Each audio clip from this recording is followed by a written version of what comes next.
ადამიანთა ჯგუფის მობილიზაციით გააქტიურებას უნდა პასუხობდეს თქვენგან წარმოდგენილი პროექტი. აუცილებლად ამობეჭდელი სახით ხონდეს.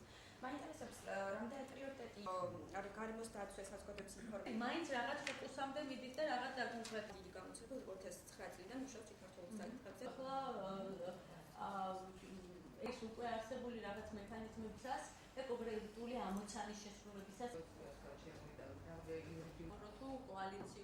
თემებზე წარმოდგენილი პროექტები მიიღება არასამთავრობო ორგანიზაციებისგან, საგანმანათლებლო ორგანიზაციებისგან და მედიისგან.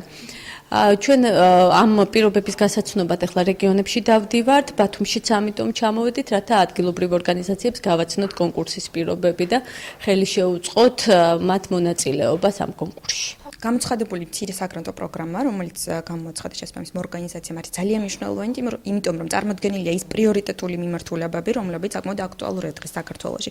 პირველი, აქ არის საუბარი სამოქალაქო ჩართულობაზე, იმის ფონზე, როცა მიმდინარეობს თვითმმართველობის რეფორმა, ვფიქრობ ძალიან მნიშვნელოვანია, რომ სწორედ სამოქალაქო სექტორის საშუალებით მოხდეს მოქალაქეთა ჩართულობა გადაწყვეტილების მიღების პროცესში, დახმარება, მათი გადამზადება და ტრენინგება და ვფიქრობ საკმაოდ მნიშვნელოვანი წილი სწორედ სამოქალაქო სექტორსთან გამიმართულებით.